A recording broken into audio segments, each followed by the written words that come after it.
Magandang araw po, welcome po sa aking channel, Nov9 TV. Patalasasan po, meron po ba kayong mga properties na napapabayaan or non-performing assets? Plan nyo ibenta, pero wala kayong oras pagbenta nito. Kung ito'y pagkakatiwala nyo po sa amin, tawag lang po kayo sa aking numero, usap po tayo, gawan ko po ng video for free. Yes, libre po. Wala po kayong babayaran. Tutulungan pa namin kayong mabenta ang inyong property. Kami na po bala sa marketing, sa boosting, pati po sa paid advertisements, even sa tripping. Hindi na po kayo mapapagod sa pag-entertain ng mga buyers. Kami na po bala sa lahat. Tawag lang po kayo. Nandito po tayo ngayon sa Cuenca, Batangas kung saan meron po tayong bagong video presentation. Isang residential farm property na may lot area na 1,675 square meters. Meron po itong dalawang bahay. Check po muna natin itong first house. Ito po yung main door, naka-solid wood door. Dito po yung dining area at yung kitchen sa dulo. Ito naman po yung living area o salas. Meron pong dalawang sliding glass door sa spasyo, sakto lang. Hindi naman siya ganun kaliit at hindi naman ganun kalaki. Maayos naman ang pintura ng ceiling at wall at ito'y naka-tiled flooring. Sa ngayon po, ito'y pinapaupahan pala ni owner. Kaya income generating po ito. Then dito naman po yung dining area na may malaking sliding glass window. May glass blocks sa dulo. At naka-tile flooring din po dito sa area to. Sa pintura, maayos din po. Meron pong kwarto dito. Pero check muna natin itong kusina. Yan po yung formal kitchen. May breakfast nook. Naka-tiled kitchen countertop. May stainless sink with faucet. Kitchen cabinets. Tiled kitchen wall. At customized kitchen window. Meron din pong exhaust fan sa dulo. Dito naman po yung first bedroom. Pasensya na po sa kalat. Gawa ng biglaan po itong pag-video shoot. Meron pong sliding glass window, ceiling fan, at maayos naman ang pintura ng ceiling at wall dito. At dito naman po sa kabila yung pangalawang kwarto.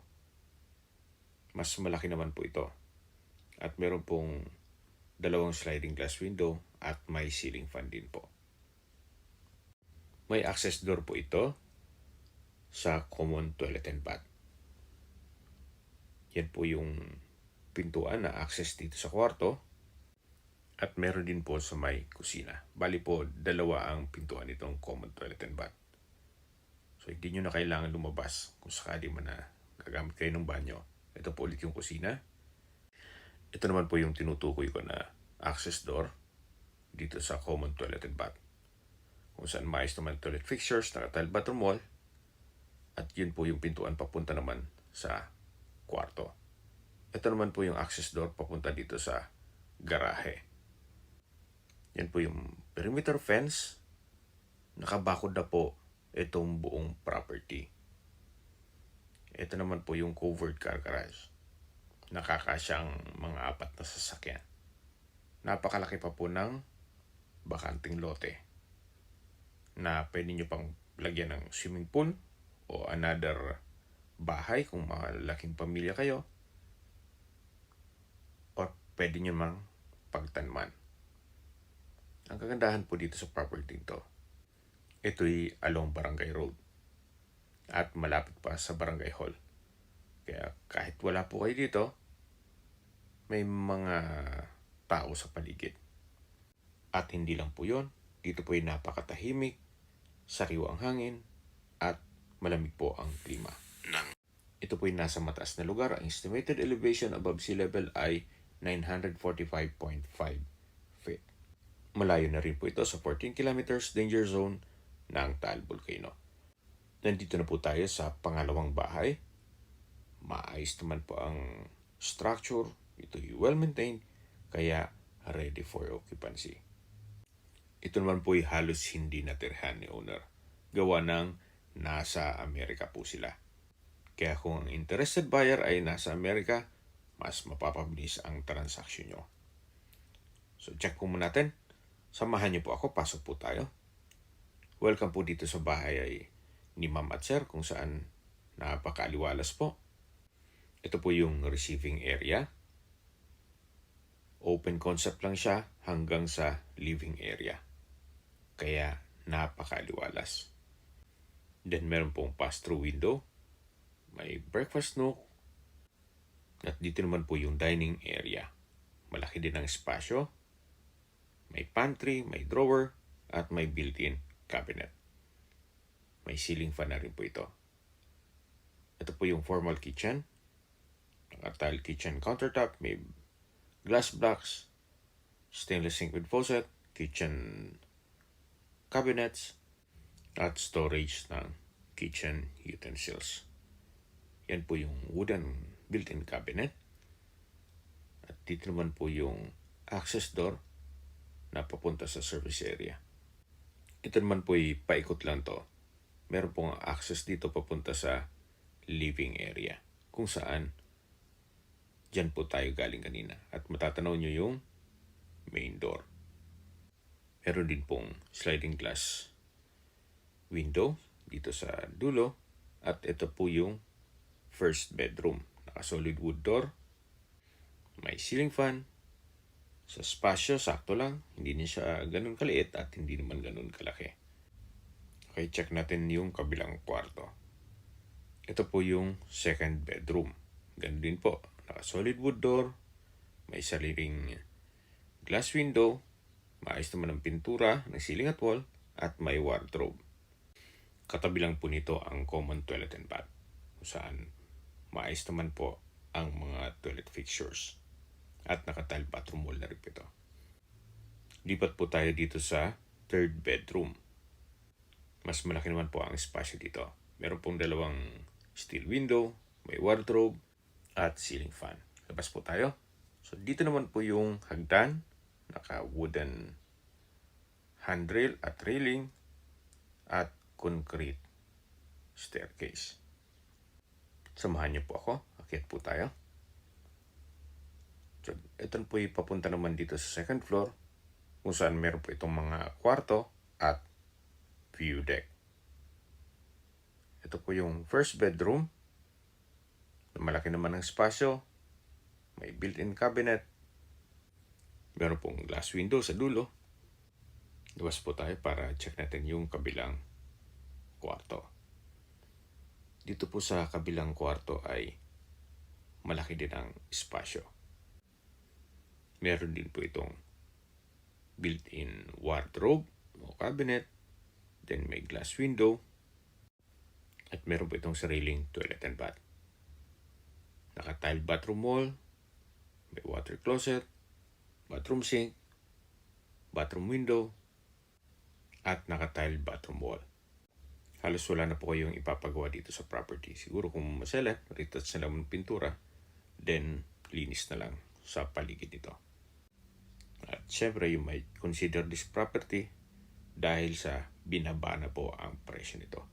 At pag-usapan natin sa dulong parte ng video. Ito po yung tinutukoy ko na view deck, balkonahe, o terrace, naka-tiled flooring, then yan po yung view ng Mount Makulot, at dito naman po yung bakanting lote na punong-puno po ng fruit-bearing trees kaya na langka, saging, mangga, nyog, papaya, at marami pa pong iba. Ang kagandahan po sa mga ganitong small cuts na farm lot ay less maintenance. At syempre, aanihin mo naman ng hektar-hektaryang lupain. Kung pagdating ng panahon na mahina na ang tuhod, hindi mo naman maiikot ito o may enjoy mo ang property pinagpaguran mo. Unless otherwise, marami kang pondo para mag land banking. Mas malaki po ang kita sa real estate compare mo na kung natutulog ang pera mo sa bangko. So ito po yung dining area, sa dulo yung kitchen, at dito naman po yung service area at dirty kitchen. Dito po yung likod ng bahay at hanggang dyan ang property line na may concrete fence. Habang naglilibot po tayo, pag-usapan natin ang distance, location at travel time.